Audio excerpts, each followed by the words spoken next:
We're starting a new series this morning. So over the summer, we're going to be doing a series on the questions that Jesus asked. The questions that Jesus asked. And it's thought that, it's documented that Jesus asked 307 questions. So it's going to be quite a long series.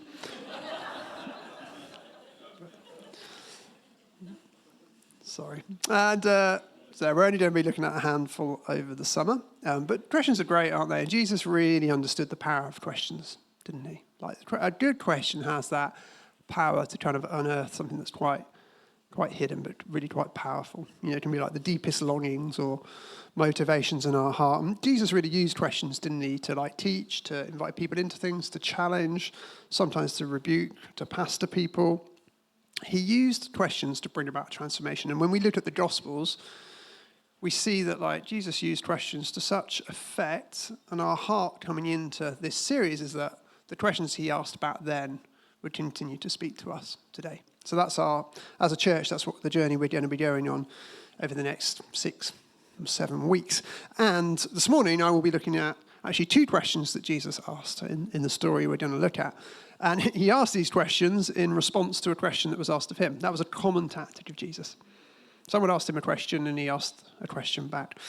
So we'll get into it. If you've got a Bible, grab it now. If you don't have a Bible, don't worry. It will appear behind me on the screen. As usual, we're in the Gospel of Mark.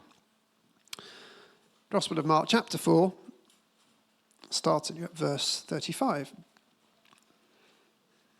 That day when evening came, he said to his disciples, "Let us go over to the other side."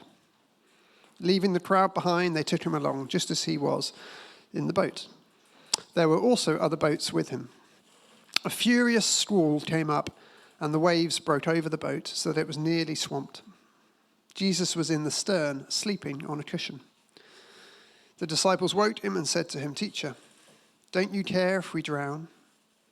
He got up, rebuked the wind, and said to the waves, "Quiet, be still." Then the wind died down, and it was completely calm. He said to his disciples, "Why are you so afraid? Do you still have no faith?" They were terrified and asked each other, "Who is this? Even the wind and the waves obey him." So this is a story where we join Jesus and his team of disciples. They're right in the middle of his ministry. There's lots of teaching, there's miracles, lots going on. Jesus is attracting more and more people, larger and larger crowds. Word is getting around about him. Him and his team are often found near the water, the Sea of Galilee, because it's a great place for him to be able to gather people. We read earlier in Mark's Gospel how he started to use a boat on the water to sit in and actually teach so people could gather around him in the water. So the boat was kind of effectively becoming his pulpit. But in this story, he's not using the boat to teach from. He's done his teaching, and he says to his disciples, verse 35, "Let us go over to the other side." So he's going to go out on a boat to the other side. So at this point, as we join the story, things are good. Things are calm. Spirits are probably high. Morale would be high for the disciples. Good things are happening. Good stuff is happening. And then a storm. So all is calm, and then a storm arises. Verse 37, a furious squall came up, and the waves broke over the boat, so that it was nearly swamped. Now, and you can get, I've looked into this, not something I've experienced personally, but as I understand it, you can get really bad storms in this part of the world. So this is a very feasible account. Due to the geology of this location, where there are very relatively short distances between very high mountains and the Sea of Galilee, which is actually, as a body of water, is actually over 200 meters below sea level, it means that you can get extreme weather conditions on the water, often without little or no warning. And the danger that this boat full of Jesus and the disciples is facing, it's a very genuine danger. You know, if people who are in the know are afraid, and the disciples are afraid in this moment, then you know to be afraid, don't you? You know, if anyone ever been on a plane and they come on the intercom and it's like, "So we're expecting a period of turbulence. You might want to grab a seat, put your seatbelt on." You know, when you look around and you're like, how are the crew handling this? And you see them and they're like properly putting their seatbelts on and they're really stowing everything away. You're thinking, "Oh yeah, this might get bumpy." That might be the moment where you're like, I'm going to say my prayers. I hope to live to tell the tale. So it's one of those situations that, make no mistake, the situation is grave. I mean, this could have been a shipwreck. It could have been multiple fatalities. At a purely human level, this is a boatload of people facing a genuinely calamitous situation, one that they may not come through. The Sea of Galilee is huge. It's vast. It's very deep. Comparison, I don't know, some of you here may have been to Lake Windermere up in the lakes. That's a lake I know well. The Sea of Galilee is much bigger, much deeper.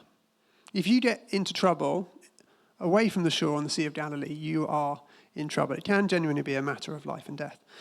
And if you put yourself in the shoes of the disciples in this moment, they have gone from being very much in their comfort zone, because these are familiar surroundings. Many of them are experienced fishermen, or at least very familiar with that part of the world. They are everything, very much in their conscious competence, if you like. They're on top of things. And suddenly they're facing a situation which is beyond their competence. It is beyond their control. It is beyond their expertise, because these waves are threatening to overwhelm their vessel. And I think sometimes when we face storms like that, they're almost the most scary storms, aren't they? There are moments where you face things in life where you're like, this is beyond me. But sometimes they're in a situation where they know how much expertise and control they have, and yet that won't be enough. So I think this is a genuinely terrifying moment for them. And storms happen, don't they? We read about a storm in this story. And more generally in life, storms happen, don't they? So for us right now, today, but also in our lives, we may not be the ones who find ourselves in the middle of a body of water facing a furious squall. But in our own lives and the lives of people around us, we have perhaps never been more aware of all the storms going on. We definitely live in a moment of history where we hear news in a way that people historically, our previous generations, our ancestors, never had to handle. I mean, for centuries and centuries, people used to hear news which was in a totally different way to how we hear news. They would hear news about things that were primarily very close to them, and they'd hear about them quickly. Things that happened far away, they either just would never hear about, or they wouldn't hear about until a long time after they'd happened. And the things that they would hear the news about, they would probably be able to do something about. Take, for example, say 300, 400, 500 years ago, you might hear that there's a fire one street down from you. What do you do with that news? Well, you think, well, I don't really want that fire spreading. I can actually go around the corner and help put it out. So that's what people used to do. You'd hear about news that was important to you, it was close to you, and you could do something about it. These days, we hear news and the storms that go on very differently, don't we? Anyone here got, for example, the BBC News app on their phone? Anyone get that? My mum's got this. When the notification comes through, you can probably hear the BBC News kind of ringtone in your head. It almost sounds like a storm coming. Whenever I'm with my mum, I'm like, can you not turn that off? I swear it goes off like about every hour. But it is that thing of like nowadays we hear about things that happen often a long way away. Things, really awful things that are happening. Things that we can do nothing about, little or nothing about. And we hear about them all the time. So we live probably in an era where it feels like, there's the phrase, the perfect storm. I don't know if we live in a perfect storm, but it feels like we live in a constant storm, doesn't it? Things that are going on in our own lives or things that are going on around us. And storms that we either can do very little about, like I say, or maybe just want to ignore. But when they happen, what happens, whether it's subconscious or not, is we just add this to the list of things that could happen to us or to our loved ones. All these storms that are going on. And when storms happen, they do something to us, don't they? Storms reveal our hearts. I think they lay us bare when we face something that's really beyond our control. And then when these happen, how do we respond? Well, all too often we may respond like the disciples do in this story. And they asked a question, don't they? It's a question that we can all too easily ask ourselves. Verse 38, Jesus was in the stern, sleeping on a cushion. The disciples woke him and said to him, "Teacher, don't you care if we drown?" God, don't you care? Jesus, where are you in this? Are you just indifferent to this situation? You seem to just be sleeping through it all. Can't you do something about it? I mean, I know that for me actually would probably be my first question. It's interesting that the disciples aren't like, Lord, can you help us? Can you save us? I don't think they ask that because I think they feel a slightly different emotion towards Jesus. Why? I think it's because he's asleep. So their reaction seems to be one where they're a bit annoyed with him. Essentially, it's like, Jesus, you're not engaged with this situation at all. We're about to lose our lives and you're having your snooze. Not only are you not helping, and he's asleep at the back, isn't he, on a cushion. In my mind, that's a beanbag, because it might be very hard to sleep on a cushion. It's got to be something slightly bigger, isn't it? But Jesus, you're asleep. We're terrified. And that is annoying. So, Lord, don't you care? Don't you care?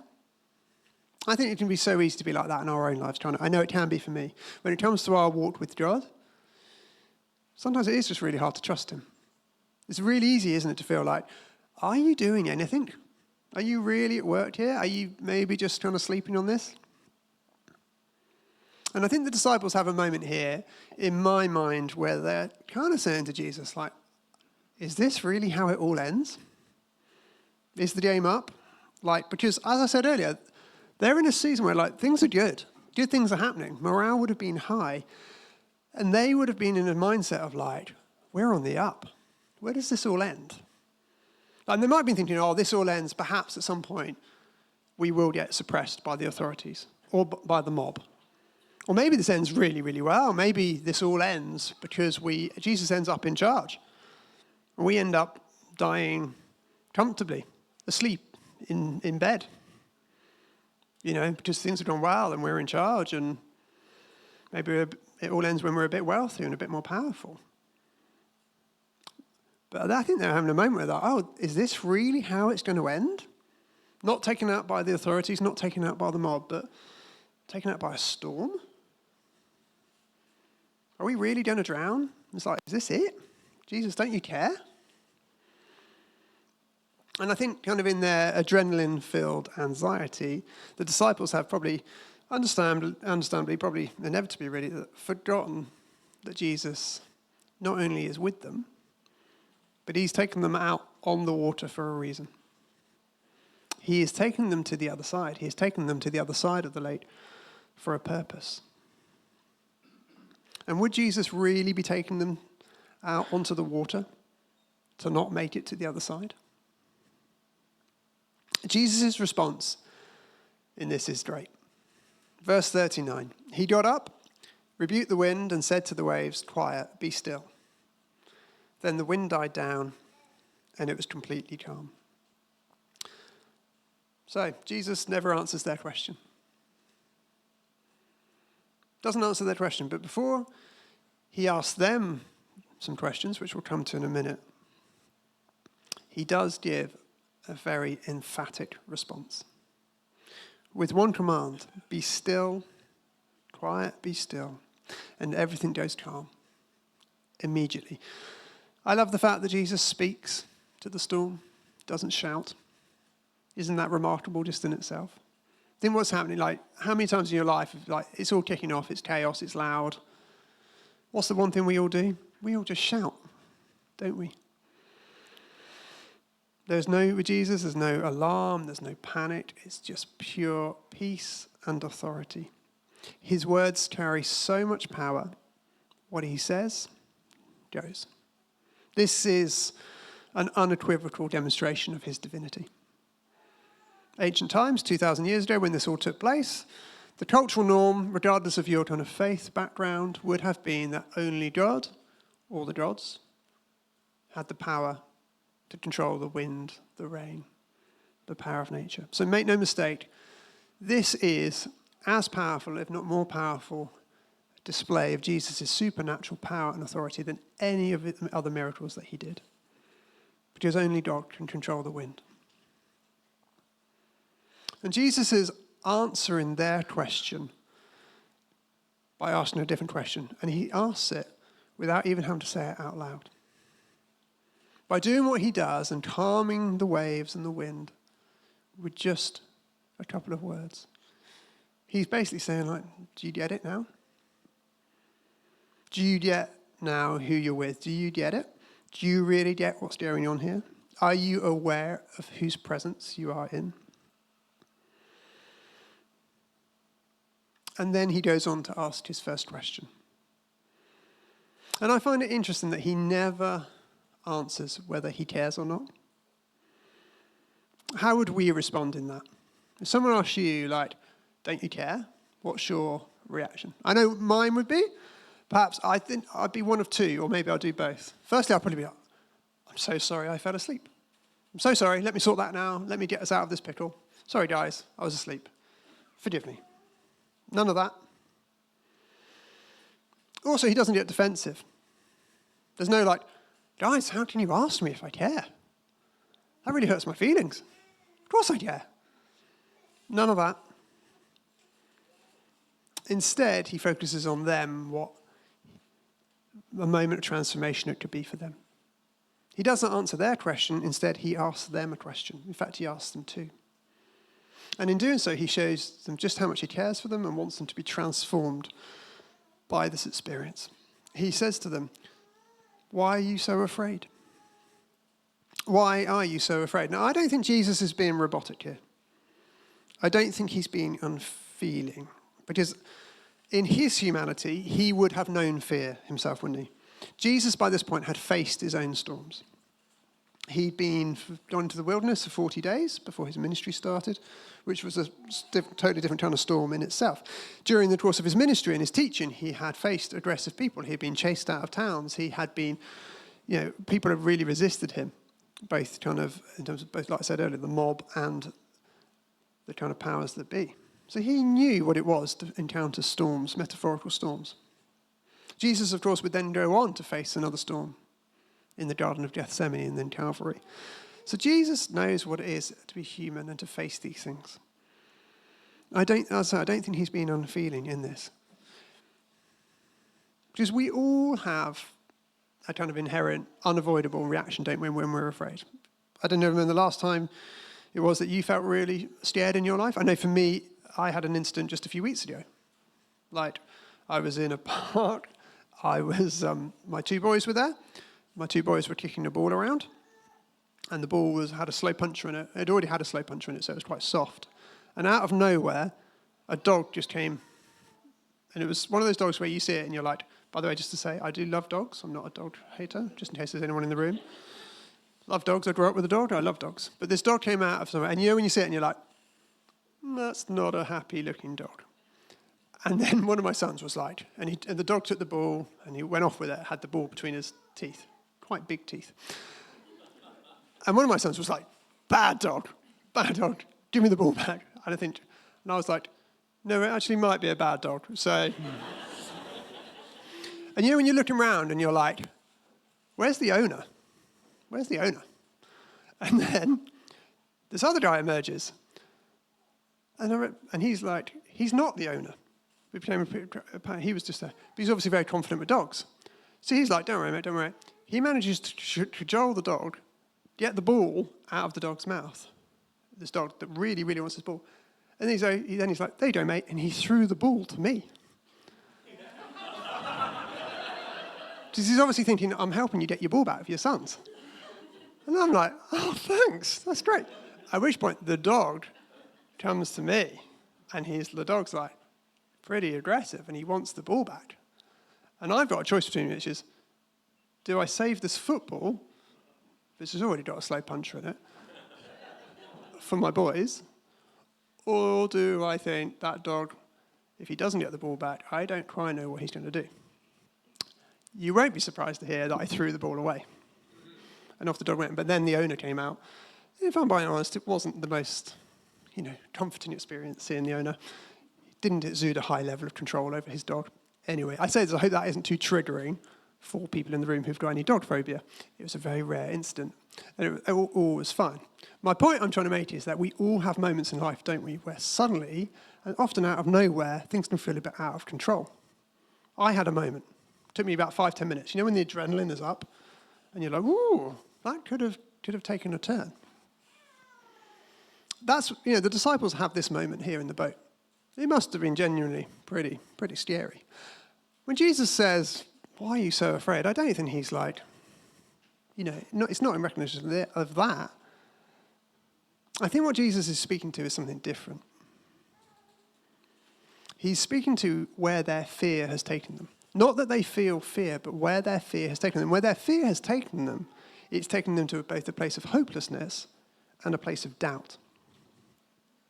Those disciples knew they were in a boat for a purpose, but in that moment of fear, they couldn't trust him. Just a little bit earlier in Mark's Gospel, literally in the same chapter, verse 19, Jesus has, in his parable of the sower, said these words. Verse 19, "But the worries of this life come in and choke the word." I mean, he's taught that to the disciples and the crowd sitting on a boat, possibly even the same boat that they're now currently in. Jesus, as he wakes from his sleep and he says to them, "Why are you so afraid?" I think what he's really saying is like, why be afraid when I am here? Will it not all be okay if I am with you? Maybe the real question he's asking is like, why did you not trust me with this? Don't let the worries, the fears, the anxieties, the uncertainties of this life choke what you know of me. Don't let them. Don't let them be greater than me in your life. Jesus is saying, I am taking you to the other side. So don't let your fear be greater than your faith. Which then leads to his second question. Do you still have no faith? Do you still have no faith? Notice the word still. Still? Have you not seen enough already? I think what Jesus is kind of saying here is like, well, what is it going to take for you to trust me? What is it going to take? What would need to happen in your life for me to be enough? Have you not seen enough? Now, when we hear these questions of Jesus, how do you hear it? How do you hear his tone? If he was asking this of you today, like, how do you hear these questions? Do you hear it in a voice that is shaming, maybe? Do you hear it? Is he like rebuking the disciples? Is he rebuking us in this? Is he scolding the disciples? Is he speaking down to them as inferior? Is it the kind of a you should know better kind of tone? Because I'm not sure that this is Jesus in kind of, well, look, guys, what are you fussing about mode. I don't think that's what's going on here. This isn't a parent shaming a child. This isn't a teacher scolding your pupil. I don't think it's that. Although I often hear it like that. When I read it, I think whether it's kind of shaped by personal experience or whether it's shaped by contemporary culture, I think for myself, and I know for many of us in the room, we will hear it like that, like we're being told off. But I suppose my invitation to us all this morning is like, can we hear it differently? Can we hear this differently? Because ultimately, like this, I mean, what we can't get away from, this isn't Jesus in tender, loving, pastoral care moment, is it? It's not, there, lads, this was a tricky moment. Let me put the kettle on, settle the nerves. It's not. But he loves them too much to not challenge them in this moment. And he recognizes that this is a moment for revelation, and revelation that leads to breakthrough. Transformation that will lead to a lasting change in their lives. Because Jesus knows there is a time coming for these guys ahead where he won't always be physically with them. And they will end up in a whole array of different locations and different people with different people groups where they will continue his kingdom mission, and they will face many, many storms. He won't be with them. So he needs this moment to be a moment of transformation for them. Because ultimately, sometimes in life, we can't always learn the easy way, can we? For the disciples, wouldn't it be nice if they could just learn everything they need to learn for the storms ahead just through the parables? But it's not like that, and I think Jesus knows that in this moment. Who's read We're Going on a Bear Hunt? Yeah? Everyone know what happens in that book? The storms that come, you can't go over them. You can't go under them. You can't go around them. You have to go through them. One of you's read the book. I think this is one of those moments for the disciples. The storm comes in, and Jesus' challenge to them and the questions he asks, because he knows there are greater storms coming for them ahead. Like The storm that they face here on the Sea of Galilee foreshadows all that is to come, doesn't it? They will face persecution, they will face ridicule, they will face violence, they will face imprisonment, they will face, ultimately, many of them, execution because of their faith in Jesus and their proclamation of his good news. All of that is to come. And he wants this moment to change them so that moving forward they will have less fear and more faith. Because the promise for them and for us today, isn't it, is that it's not that we will never encounter storms, but the promise is that he will always be with us in them. He says this, doesn't he? Jesus says this, John's Gospel, chapter 14, verse 27, "Peace I leave with you, my peace I give you. I do not give to you as the world gives. Do not let your hearts be troubled, and do not be afraid." So I think it's really important how we view this story. Right? Do we see it as one of failure? Do we see it as one where the disciples have not fared well? Do we see it as one where they have failed the kind of totally assured in Jesus faith at all times test? Or do we see it as one actually of success for them because they have actually experienced a revelation that will lead to breakthrough, that will lead to sustained transformation? Because the disciples learn that whilst their fear is too big and their faith is too small, Jesus is more powerful and has more authority than they can ever imagine. Now, if you're in the room today and you're currently going through a storm, my hope would be, as we look at the story, that you would discover that Jesus is more powerful and has more authority than you can ever possibly imagine. The disciples also learn that if Jesus is taking them on a mission to get to the other side, then they're going to get to the other side. He had a purpose for them. Nothing, not even the power of nature, was going to stop it. Again, if you're in the room today and you're going through a storm right now in your life, my hope would be that as we look at this story, that you discover afresh that Jesus has a purpose and a mission for your life that nothing will stop. I know for me personally, there have been many moments in my life, there have been seasons of my life where I have felt like I'm right in the middle of a storm. I have had times where things have felt incredibly turbulent. I've had things going on either in my own life or in the life of loved ones, people close to me, and I'm not sure I'm going to make it through this. I'm not sure things are going to be okay. Just sometimes they're not. I've had moments of really acute anxiety. I've had moments of just entrenched burden in my seasons where it's just felt like things are hanging over me and they will not shift. Now, those are the times that I would not wish to happen again. They are times that I wouldn't wish upon anyone else. But they are times when my faith has grown. As I said earlier, when storms come, they reveal our hearts, they lay us bare. And for me, I know in my life that God has transformed me by going through those experiences, coming through them, and of him showing both his power and authority in my life and taking me to the other side. So when Jesus asks his disciples and when he asks us, "Why are you so afraid?